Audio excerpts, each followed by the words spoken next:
plan and how you should write, how from each unit questions are going to come. So that's my plan. And today, in case I'm not able to finish the entire thing, then I might take an extra class of about half an hour or 20 minutes in somewhere in this week, and I'll do finish that. So please open Unit 4 notes, which I have already uploaded in Google Classroom. Please open that, or else I will just I'll share the poem with you. It's already there. I have posted it in the group. That's why I asked you. Anyways, I'll just open the poem for you.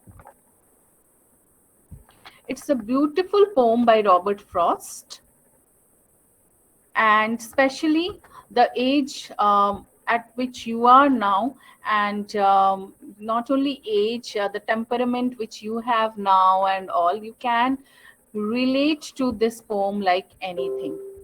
It's a beautiful poem, and it teaches us life lessons, right?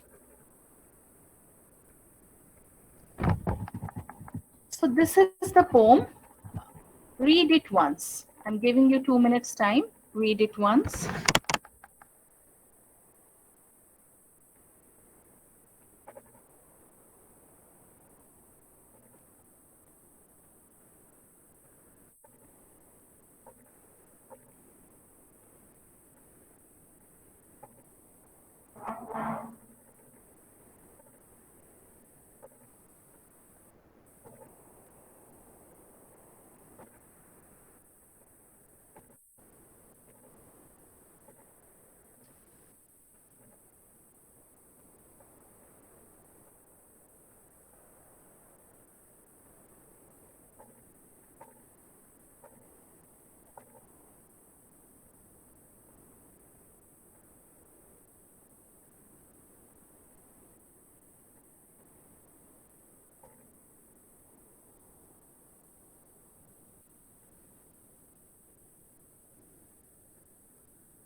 Okay.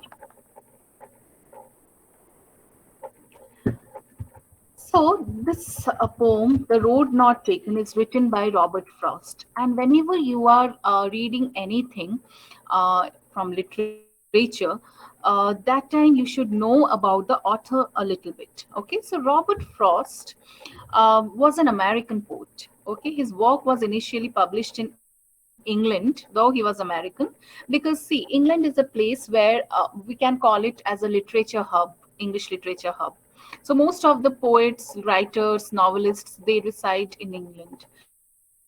Okay, so that's why maybe Robert Frost also spent quite a bit of time, his early years, in England. And he wrote mostly about English countryside life and some realistic depictions of rural life, and all. Though his language, the language which he used was American colloquial speech. So, and he wrote mostly poem. Okay, and one of his famous poem is this one, The Road Not Taken. Another is Stopping by Woods. That is also a beautiful poem. This poem you have in your course is okay. And let me tell you another thing about Robert Frost is that he won a lot of Pulitzer's awards or prizes for poetry. Many he achieved, and he was nominated novel for Nobel Prize, I think 32 or 33 times, but unfortunately he never won any.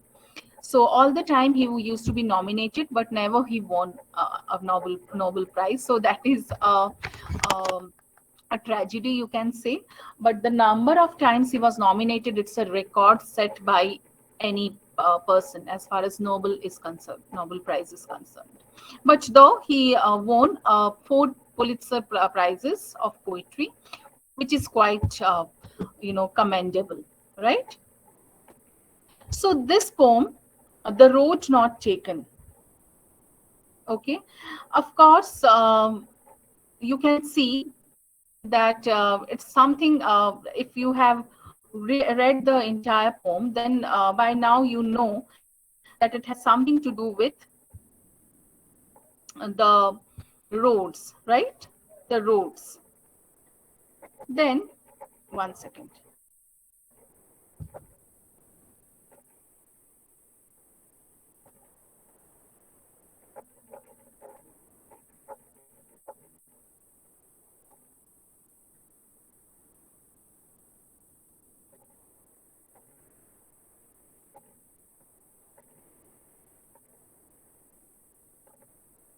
Okay, one second. I received a message. That's why. Okay.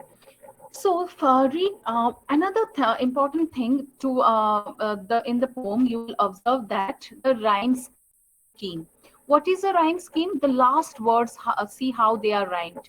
Would, both, stood, could, growth. So it's B, A, because it's the same sound, right? A, B, A, B. A, B, A, B. The entire poetry follows the same rhyme scheme.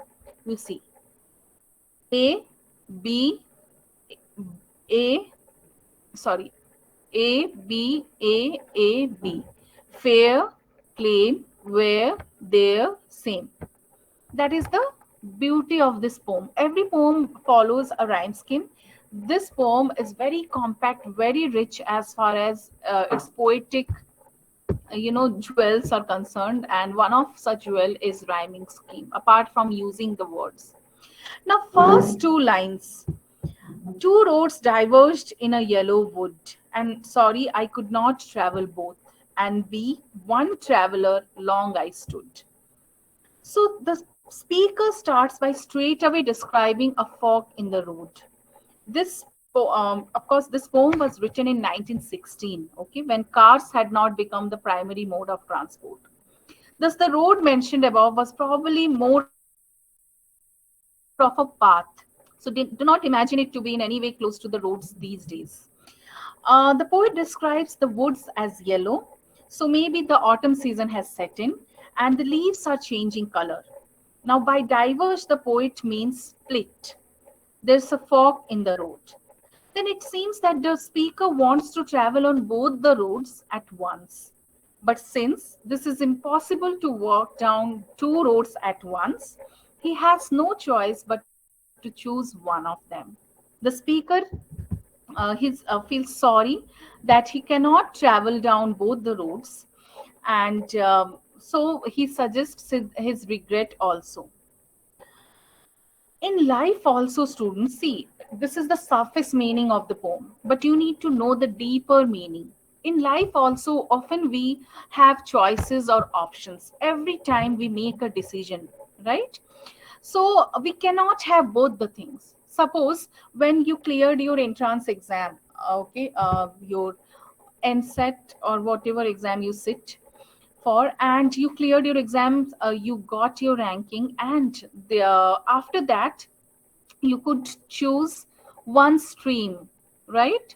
You could not do both electrical and electronics and communication engineering and civil engineering, both, or CSE and EC both at the same time. You could not do. You had to choose one road, right? You had to choose one road based on your ranking, your performance, or sometimes um, you didn't have a choice but you had to do it. Okay, but anyway, since you are studying ECE, means you had the options of choosing from mechanical and other things also, right? But you selected ECE because you did a thorough research, and on that I assume, and you felt that this is the best road for you. The same things the poet speaks about in the poem also. In life we get options and we choose one. Once we have chosen one option, then we cannot look back on the other, and sometimes we regret, sometimes we don't. If we don't regret, that is the best thing. Okay, then you see the next few lines.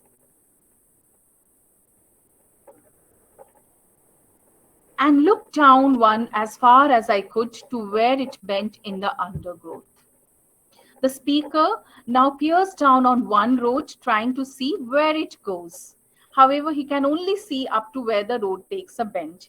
Now, around the bend, the undergrowth block means the small plants, okay, and grass blocks his view. So he has already chosen one road, but still he is very curious what the other road is leading to.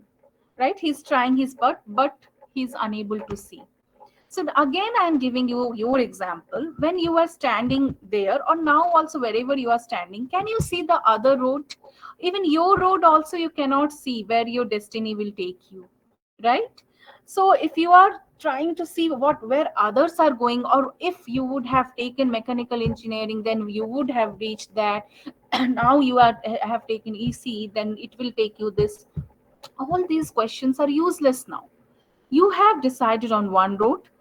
It's impossible for you to now look into and decide other or think about other roads. Then took the other as just as fair. Okay, after he has looked down and rode for a long time, the speaker chooses to take the other path. So he here the poet researched about both the roads. Then he could not see his destination standing at that point of time where the two roads will take him to. But he had to make a decision and he chose one road. Okay, and the speaker describes this road to be as just as fair. It means the road is just as nice as the other one. His choosing between two roads cannot be compared to choosing the path to our future. So, for example, what career choice to make between two or more possible choices? Each is different but potentially equally good. That should be your spirit also.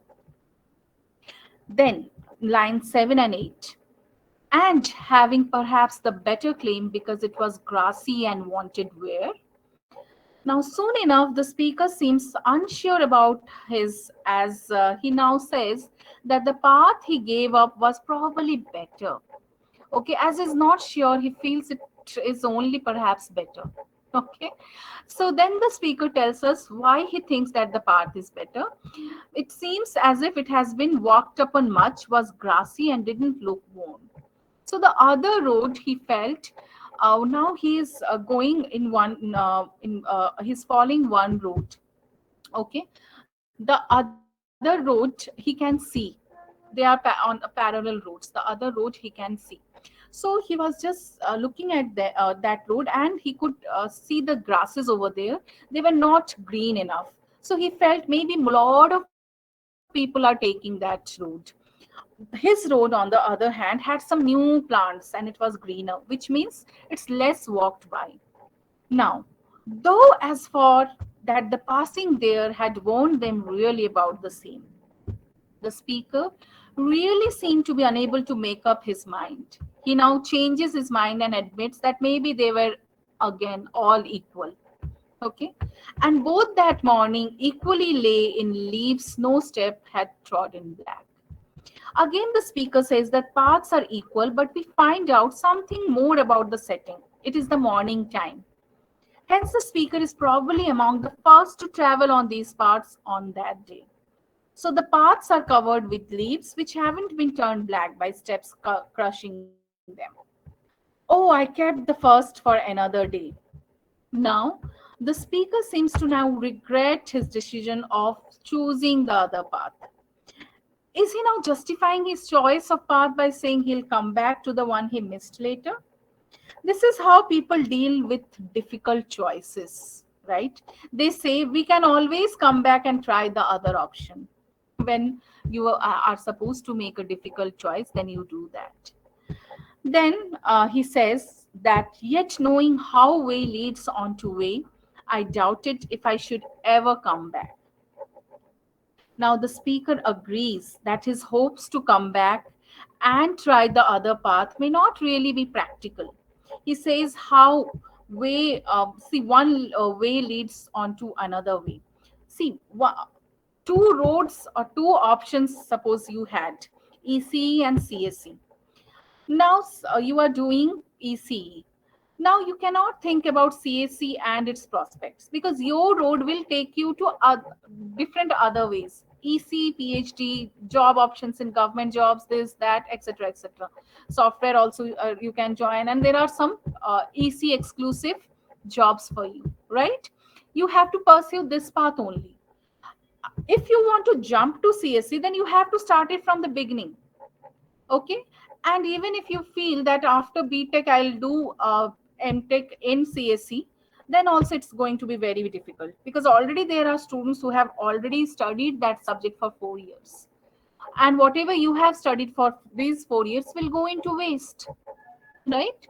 So once you have decided on one way, that way will take you to another way related to EC, right? It won't take you to CSC. So that is the thing. Then you see, I shall be telling this with a sigh, somewhere ages and ages hence. Two roads diverged in a wood, and I took the one less traveled by, and that has made all the difference. The most important lines of these poems. Now, this line is a repetition of the first line of the poem. Okay. So basically, this repetition helps to bring the poem to a conclusion. Now, it reminds us what's important in the poem, the concept of choosing between two different paths. Now, the hesitation of and I, and the dash makes the end interesting. So, this let us know that whatever the speaker is about to say next is important.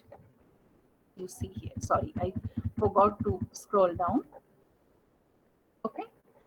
I took the one less traveled by. In this line, the speaker sums up his story and tells us that he took the road less traveled by, with the hesitation in the line before. Now, this declaration could be either triumphant or regretful. Also, remember, students, that it wasn't exactly clear that the road our speaker took was the one that was less traveled. Okay. So he said at first that it looked less worn, but then that the two roads were actually about equal. That's what his conclusion was. The last line, and that has made all the difference. At first glance, it seems that this line is triumphant, but the narrator took the path that no one else did, and that is what has made the difference in his life, that made him successful. But, but he doesn't say that it made him successful. An optimistic reader would want to read the line positively, but it could be read any other either way, right? A difference could mean success or utter failure both. This difference can make means both. Okay. Um, Remember, the speaker is telling us about what he is going to say in future. Okay, so from where he is now, just looking down the path as far as he can see, he can't tell the future. He can't say if it leads him to good or bad. He just knows that his choice is important, that it will make all the difference in life. Okay. So in your life also, when you are making a choice, of course you are making after a choice or taking a decision after thorough research. That's why it's very important not to do things randomly. Know about yourself, know about the circumstances, and then choose something. So it's all about choices. And already, if you have chosen something, don't think too much about what are the positives and negatives of your choices. Anyways, you have to work hard towards it. Whatever road you have taken, you have to continue following that road. Okay. Uh, you cannot think of other options that will make your life purposeful and fruitful. So it's a that the beautiful poem by the great American poet Robert Frost, "The Road Not Taken," is all about that. It's about making choices wisely, and once you have made a choice, stick to that without thinking about other options and work hard towards it. And eventually, you may see success. Okay, but it's not sure. whether you will be successful. Nobody has seen the future, right? So, but why ruining our future, our present, thinking too much about our future? That's the entire point.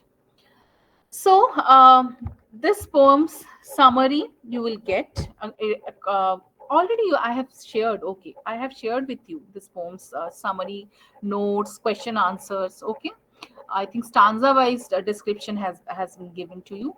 Read from those notes only. Whatever notes I am sending you, students, those are enough. You don't have to read extra.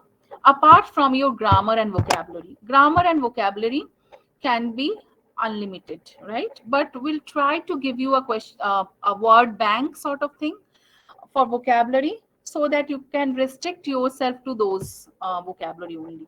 Okay, if I manage to get that, I'll share with you that. But as far as your reading is concerned, your writing is concerned, and general notes are concerned for reading purpose, for grammar and vocabulary, these notes are enough. But definitely for examples, of course, you know there is no limit to it, so always try to read more.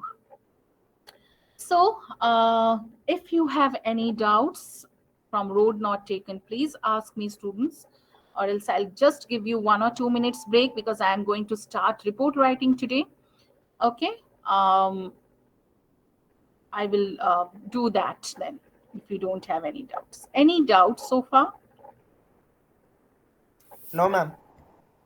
Okay, fine. Then take a quick 1 to 2 minutes break. Okay, have some water and just come back quickly.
Okay, I hope you are back.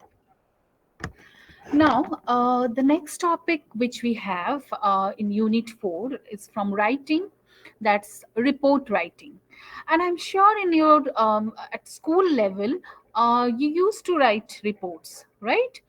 They used to ask you to write a report on the science exhibition which was held in so and so date, or something like that. Those small reports. So basically, what you do in report writing, you already one event is done. Okay, it's over, and somebody has been given charge to write a report on that event.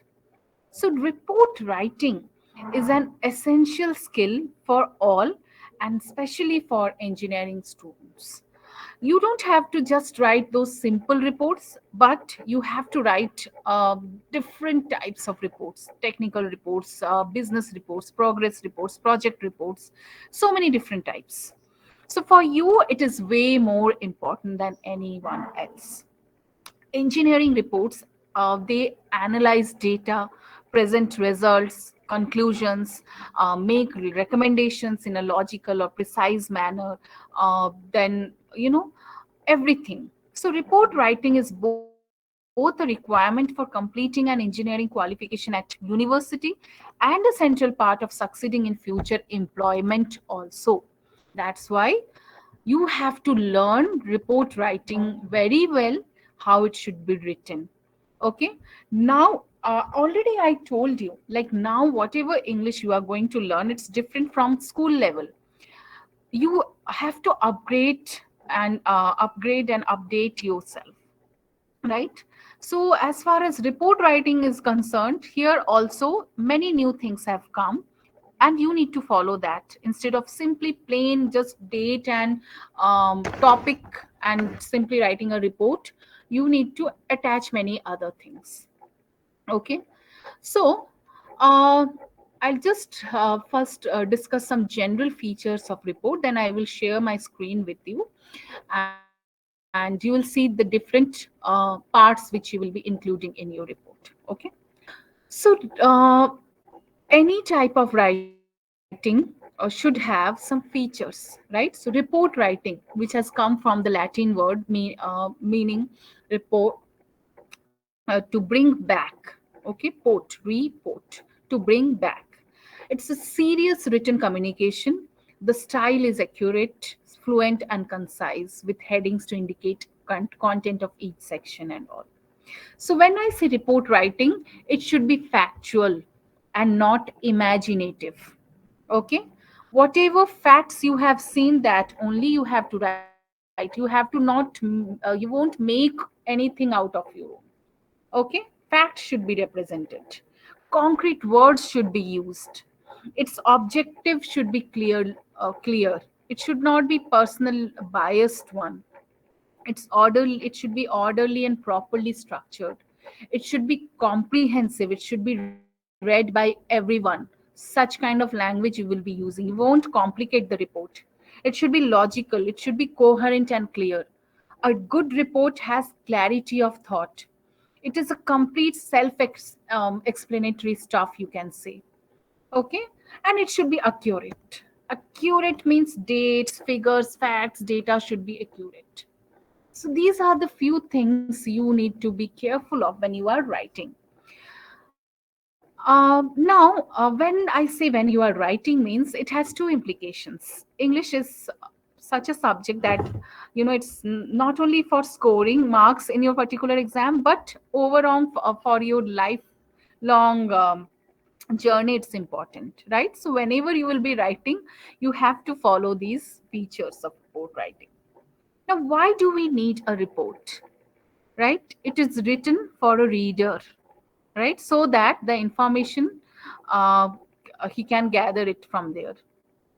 It should be organized for the convenience of a report user. It should be factual, with full of facts. It should be there. Um, okay, now the language part, report writing, since you are reporting something, right? So it should be always in passive voice. Reports are written in the past or past perfect tenses, because it's no more in the present. You are reporting it, whatever happened in the past, right? So first person pronouns are avoided, usually like I, we, and you are avoided. In general terms, you will be writing, and shorter sentences are always preferred. Rules of punctuation, grammar should be accurate. Check for spelling and typing errors. Those are important things. Now, as far as the parts are concerned, let me just share my screen with you. See, there are different types of reports. If it's a general report, like reporting an event or something, then you need to give the heading, topic, your name, your your class, section, whatever. If you have a designation, you will be writing about that. Apart from that, there will be date and place, right? And you have to properly organize the report. There should be a proper introduction, body, and conclusion. But there are many different types of reports. Like, for example, if you do a project, you need to report about that. Okay, so we are precisely talking about those kinds of reports, because the general ones you already know. Okay, and for your exam, anything can come. Either if general one comes, then you will write it in a different manner. Okay, and if technical report comes or business report comes, then you will be writing it in a different manner. For those types of reports, this is the full format. You have a cover page, a title page, acknowledgement, summary, table of contents, introduction, terms of reference, and all. Procedure, findings, conclusion, recommendations, appendices, references, bibliography, glossary, and index. Okay, these are the 14 types or 14 sections which a report will have. Now, in your exam, suppose you get a project report or a progress report or any type of technical report, and you don't have enough time, right? Usually, a report is of 30, minimum 30 to 50 pages. It can go up to 200 pages also. But you don't have much time in your exam. So you have to be clever enough that how can I fetch maximum marks in limited time? During that time, what you can do is that you try to write, you try to give all the sections, provide all the sections, and inside matter, write less. Okay, accordingly you will do, and not necessarily everything you have to write. Depending on the type of report which has come for the exam, you will be writing. Now let us see one after the other what these parts are. First is the cover page, and it will consist of, you can make a box kind of thing which will consist of the essential information like the report number. Yes, we have something called the report number. We have name of the organization, title of the report, name of the author, and date. Okay. Cover page is different from title page. Title page is the first page of the report proper. Cover page is basically kind of a covering page where even the size of your alphabets will be longer. It's like a cover, right? Book cover, how it looks like, the same manner it will be written. Now, title page will also have more or less these things also it will have, with little more other things like a logo or a reference number. Whatever you want to include, you can include apart from these one. These also will be there, and some other things will also be there. Then you have some acknowledgements. These things are important when you are writing a project report or a research report. Suppose you have done a research on something, there will be so many people who will be helping you, right? You make use of the lab assistants will be helping you. Maybe some, your fellow friends are also involved in some sort of help for you. See, usually one person don't do, solely alone cannot do. Either you are asking your English teacher for some help to, you know write certain things in a proper manner. You are taking a lot of help from your normal core subject teachers also, when you are not able to follow certain things, when you are doing a research, right? So those people you will be acknowledging, your principal, everyone, HOD, whoever you feel like that. You will thank them for good assistance and guidance. Then you have the table of contents. Okay. Now, of course, table of contents you can write once your entire report is ready. Inside table of contents, you will give the page numbers where all we can find the things in the report, right? The where in which page number the cover page comes, title page, acknowledgement, table of contents itself, then abstract, introduction, procedure, and all of that. So you need to make a table of contents which will be preceded by your acknowledgements. Then you have, see, your table of contents will look something like this. Like this you will be writing, right? Inside also, you can make like this also, like data.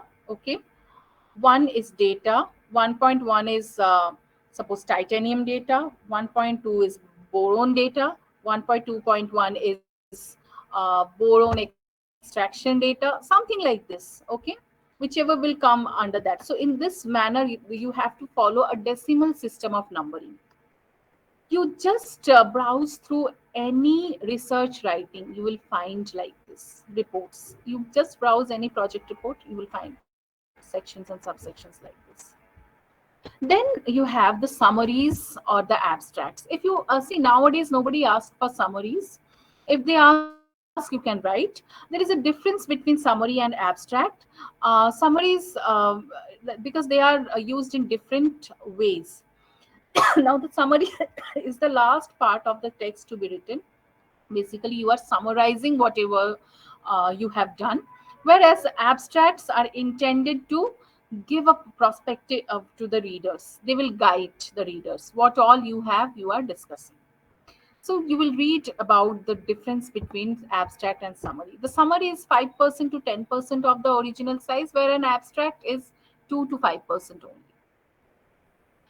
Now, after summary or introduction comes the introduction part, where you will be giving a description of the purpose, the objective, a statement of problem, right? When you do research, there should be a problem. That's why you are doing a research. That is called a problem. Okay. What you are going to look into, why, basically, why you are doing research in that. That you have to write properly. A survey of the background information. Any research you do, you have to read up a lot about that particular area, then only you can do a research. And all of that, the methods, approach, all of that you will in your introductory part you will be listing. There should be a procedure followed in collecting and analyzing the data, that also you have to make sections, then discussions and findings of the report, and a conclusion. Sometimes recommendations. Suppose research is never one research is not enough, right? While doing one research, some more problems will arise, so that you can reflect inside your recommendation part.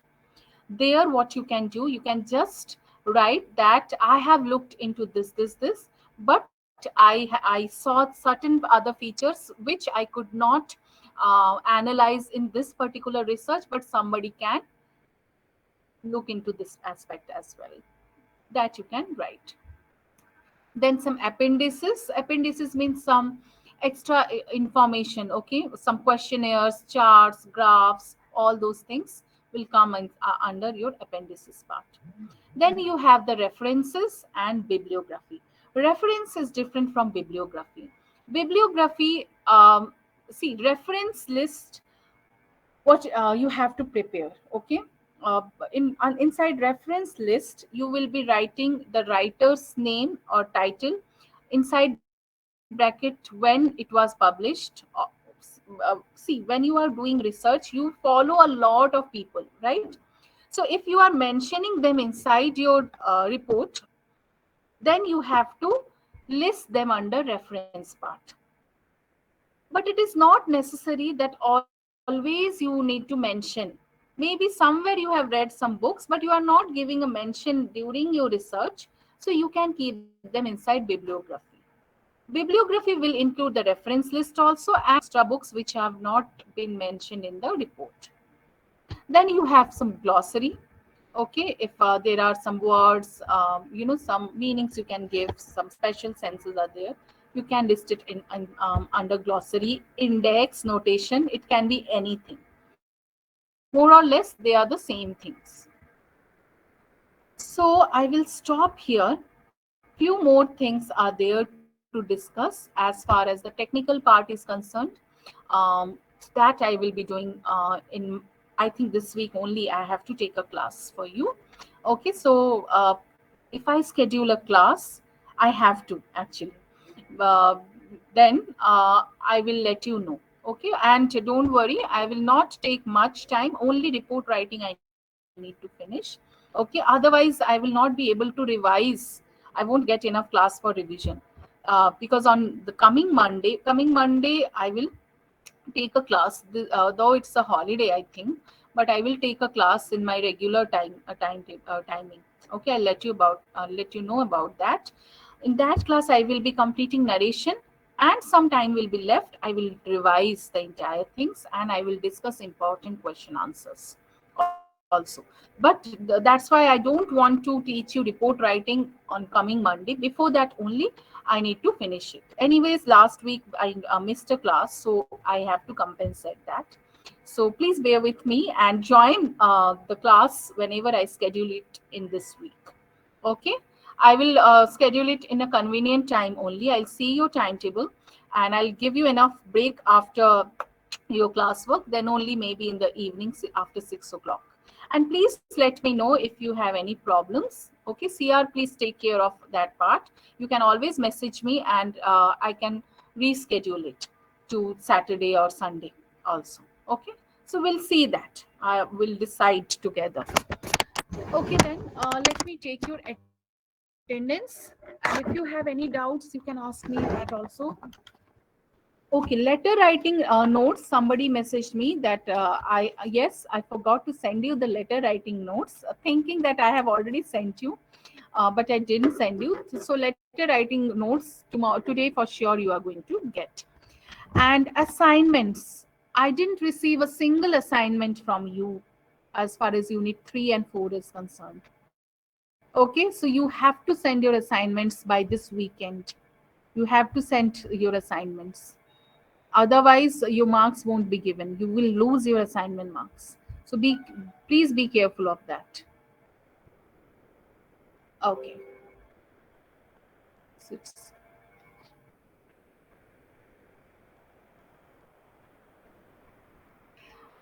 I could have taken a few more minutes, but the thing is that it will be too much on you. Okay. So that's why, see, only 5 or 10 minutes we are left with.